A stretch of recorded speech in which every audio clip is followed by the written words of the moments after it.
Okay, guys, welcome back. Let's finish up the refusal of the quest. So, what happens if they actually don't refuse the quest? If they accept the call, then the adventure is accepted and heroes advance into the next stage of their journey. Pretty self explanatory.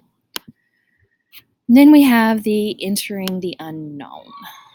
So, as they embark on their journey, the heroes enter a world they've never experienced before. Again, think Dorothy and Oz. If you've seen The Matrix, Neo in The Matrix, Harry in Hogwarts, Moana and the sea. And it's often filled with supernatural creatures, breathtaking sights, the constant threat of death, an average everyday thing. And the outside world has its own rules that they have to learn. And it tests their endurance, strength, and mettle time and time again. Okay. And then we have the supernatural aid. And this varies all over the place. The supernatural doesn't have to be magical, it just means outside of their regular world. So, supernatural simply means above the laws of nature. The supernatural character often gives them the means to complete the quest, and some of the time the gift is simply wisdom, the gift of knowledge. That's probably one of the best gifts you could be given, honestly. Other times it is an object with magical powers. So in Moana, it's her talisman that she wears around her neck. That is the sort of the talisman, the guiding force. And the supernatural aid is the sea itself. And Campbell says that one has only to know and trust, and the ageless guardians will appear. So basically, they just have to be open to getting assistance. And then the talisman can be special. It's often magical. It assists the hero on their quest. So in The Wizard of Oz, the ruby slippers, and that sort of thing.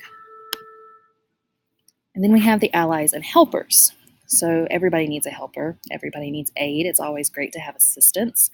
So without assistance of their companions and helpers along the way, most of the heroes would fail very miserably, like in the story of Theseus, when Minos' daughter, she falls helplessly in love, and she helps Theseus navigate the labyrinth. And without her help, Theseus would have never completed the quest, and he definitely wouldn't have gotten out of the maze once he did. So in The Wizard of Oz, you've got the Tin Woodsman, the Scarecrow, the Cowardly Lion. In Harry Potter, you've got Ron and Hermione and all the others. Lord of the Rings, you've got Samwise Gamgee. If you've ever I've clearly never watched Lord of the Rings. And then Moana, you have Maui. I blanked on his name for a second there. All right. The next step of the ordeal, and I'm going to slide this over so you can see the gifts as they load. The heroes progress through a series of tests, a set of obstacles that make them stronger and prepare them for the supreme ordeal, the ultimate thing they have to fight.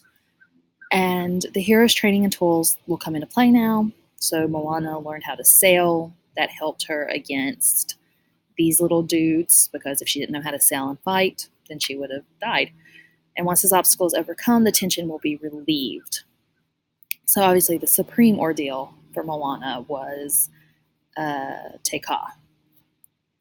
And in Star Wars, it's blowing up the Death Star. The Wizard of Oz is defeating the Wicked Witch, all that good stuff. And then we have the reward and the journey home. We're almost finished. Not quite, but almost. So typically there's a reward given to heroes for passing the supreme ordeal. It could be a kingdom. It could be the hand of a beautiful princess. It could be the Holy Grail. It could be bringing life back to your island. All that's left for them is to return home at this point. That doesn't mean that the return journey will be smooth sailing. There's still going to be a few obstacles on the way home, usually. And then the Master of Two Worlds, restoring the world. So success is life-changing. For Moana, she became Queen of the Island, or Chief of the Island. For Dorothy, she gets rid of the Wicked Witch for Oz. So they've either preserved or changed their original world, and they return with the elixir, an object or personal ability that allows them to save their world. They've grown in spirit and strength. They've proved themselves worthy for marriage, kinship, kingship, queenship, a leadership role, different things, different stories. And then the monomyth is not just for mythology. All right, so it works best with the traditional forms of a quest, but it can be applied to many different genres. The monomyth is ageless and universal and exists anywhere and everywhere. And the final bit of your article talks about archetypes that appear in the hero's journey. So we have several archetypes over here, and archetypes are recurring images, patterns, and ideas from dreams and myths across various cultures. So you have heroes, which are central figures in stories. You have shadows, villains, enemies, or perhaps the enemy within. So that's kind of the conflict, the man versus man.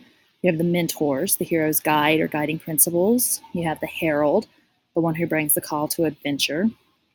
The threshold guardians, the forces that stand in the way at important turning points. You have the shapeshifters. In stories, creatures like vampires or werewolves who change shapes. Tricksters are clowns and mischief makers. Allies are characters who help the hero throughout the quest. And the woman as temptress, which is sort of old-fashioned, but it still happens. I mean, I guess a man could be the tempter. Sometimes a female character offers danger to the hero, a femme fatale. And in today's modern world, it could be a man being a tempter, it could be a woman for a woman, or a man for a man. Who knows what you're going to encounter in literature these days. So I would like you, if you need to make sure that you can go back and review these videos. You can slow them down, pause them, make sure you highlight at least what I've got highlighted, take notes on any definitions, and that is that. This video will remain up so that you can review it. Thanks, guys. I'll see you tomorrow.